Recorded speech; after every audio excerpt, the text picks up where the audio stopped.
Chapter 16, Nuclear Chemistry. This is a really interesting topic to me. We do use nuclear chemistry and things in a medical setting. Okay, you'll probably hear of nuke med, we call it, or nuclear medicine. And there's also other things that use this. You hear about radiation or what could happen if there was a nuclear war or nuclear electricity and how those things work. So to me, it's a really, really cool theory to just kind of touch the surface of. You're not going to be expected to be a nuclear physicist by the time we're done with this chapter. It's more of just a fun, here's some information, here's the difference between fission, nuclear fusion, and what it means to be a radioactive element. So like I said, I'm going to give you a little bit of history on it. You're not expected to be an expert, but there's just a few parts I'm going to touch on. So it all starts with alchemy. Alchemy is the transformation of one element to another. This requires huge amounts of energy. It's not possible using ordinary everyday chemical reactions like we've used. It requires a change in the number of protons in an atom to form a totally new element. So first we'll talk about mass defect. This is the mass difference between the sum of the mass due to protons, neutrons, and electrons and the actual mass of the atom. So here's carbon. Carbon normally has 12 protons and 12 neutrons, right? So as we can see here, the total mass of 6 moles of protons, neutrons, and electrons is 12 grams. Okay, we know that it's also written on the periodic table, super easy to find. Next, we'll talk about the binding energy. Again, you guys, these are just definitions you have to be familiar with. This is the energy corresponding to the missing mass. It's used in the formation of the atom. It corresponds to huge values of energy. So in order to break apart an atom into components and rebuild them as a different element, it would require billions of kilojoules per mole of energy.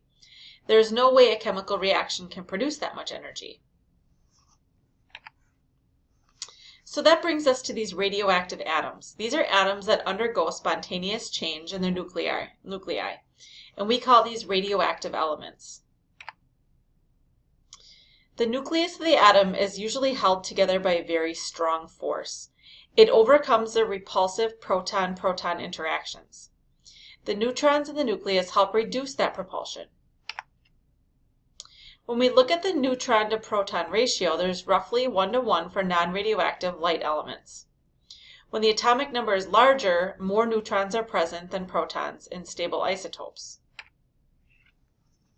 So when we talk about half-life, this is the amount of time required for an isotope amount to drop to half of the initial amount. Here's an example of some radioactive isotopes. Iodine 12353 has a half-life of 13 hours. So it disappears pretty quick, right? Phosphorus 3215 has a half-life of 14 days. And carbon, if you've ever heard of carbon dating, has a half-life of 5,715 years. Uranium, a lot more than that.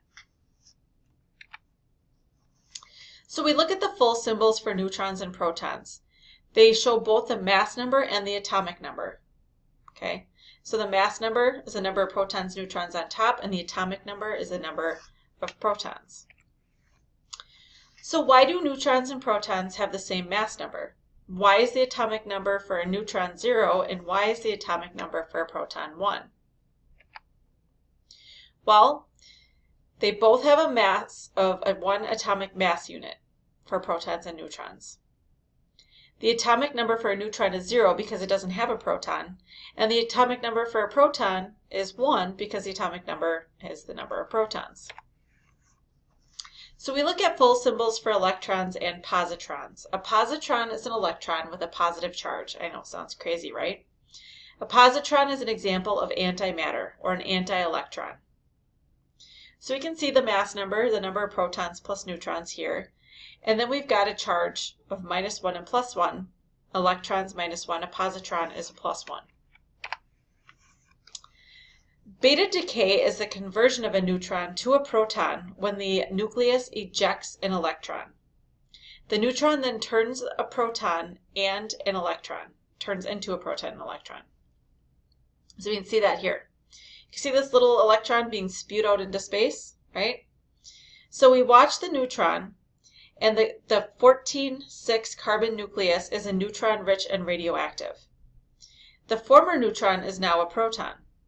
The 14-7 nucleus has one fewer neutron and one more proton and is now non-radioactive. Beta particles. So beta emission is the ejection of a beta particle. The beta and electron can be used interchangeably as symbols. Sometimes we look at nuclear equations. This is an equation used to explain the nuclear process an isotope's nucleus undergoes. So here's two definitions for you. The daughter isotope is the product isotope of the reaction, and the parent is the starting isotope. So you have the parent on the left and the daughter on the right after the ejection of the electron.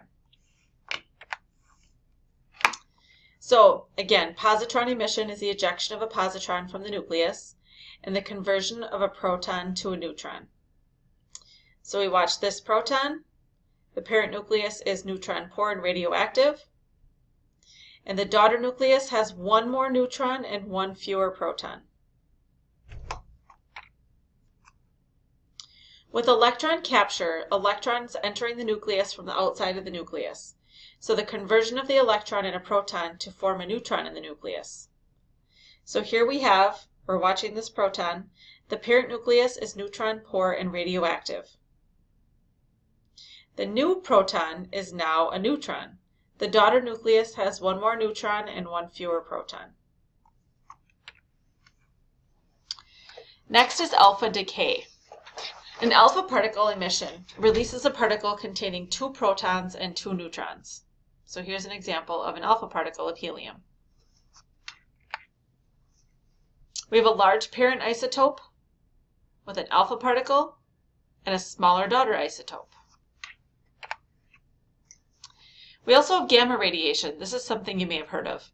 Cancer-causing gamma rays, things like that. This is energy, not a particle that's emitted. It's denoted as gamma rays. So here's alpha and gamma emission from a uranium nucleus. So we got the uranium here, and we are actually losing the 4 to helium, and gamma rays are released. We use radioactive dating on all things that contain roughly a constant amount of carbon. At death, decay begins along with a predictable rate characterized by the half-life of carbon. One half-life is 5,715 years for carbon-14. With nuclear energy, fission is the breaking up of a large nucleus. Fusion is the joining of a smaller nuclei together. Energy is released according to the equation E equals mc squared, where E is energy, m is mass, and c is the speed of light. Fission is often used in nuclear reactors to produce energy. It produces 16.8 billion kilojoules of energy per mole of uranium. So the energy from 1 mole of uranium is roughly the same as that from 132,000 gallons of gasoline. So as you can imagine, taking 235 grams, that's like probably the weight of like a can of soda, if you were to actually weight it. Maybe a little bit less than that actually. Provides enough energy as that of 132,000 gallons of gasoline. So as you can imagine, these nuclear reactors are much more efficient when it comes to creating energy. But it produces more neutrons than it consumes, and it's used to produce a chain reaction. So here's the chain reaction of a nuclear reaction. We have a neutron here that comes in at the uranium. The uranium splits, and we get more neutrons, which cause more splitting, which cause more splitting. As you can see, this nuclear reaction creates quite a bit of energy. All right, so here's a typical nuclear reactor. We have one of these, quite a few of these in northeast Wisconsin, I think. There's one out in Kewanee, if you live in this area. But here you see there's a containment shell, which is pretty important. There's a steam generator, a pump, a water reactor, and cooling rods. There's an electrical output steam turbine, a condenser, which is a steam from a turbine condensed. The warm water goes in, cool water. So usually it's next to like water. like a lake or something like that, to help pump in water to keep it cooled down, because it does create some heat. So nuclear power now accounts for 22% of the power in the United States. Concerns about nuclear reactors are nuclear explosion, right? So that can cause a problem. Release of radioactive materials, and we worry about the safe storage of nuclear waste. They just shut down a nuclear power plant in northeast Wisconsin, and they still have people working there for the next who knows how many years to make sure the nuclear waste that is buried from that stays safe. Next, we'll talk about fusion. Fission was involved in the nuclear power and things, but fusion occurs naturally in things like stars, including the sun. This is a combining of hydrogen atoms to form helium atoms. It requires incredibly high temperatures, and on Earth it only occurs inside of a nuclear bomb. Something else you may have heard of is an MRI, which is magnetic resonance imaging. This probes the body using magnetic field and radio waves. It had to be renamed from nuclear magnetic resonance as a result of people's fear of radiation. So when we talk about ionizing radiation, this is the radiation that imparts enough energy to knock an electron out of a biological molecule. Some other nuclear procedures used in medicine: external radiation therapy for tumors, radiation imaging to look at internal organs and systems, and radioimmunoassays, which we used to use in analyzing substances in the blood. Really not used as often anymore because the medical technologists and technicians had to wear a radioactive tag on their name tag to see how much radiation they were being exposed to. So we now have different ways of using immunoassays within the laboratory that don't require radiation.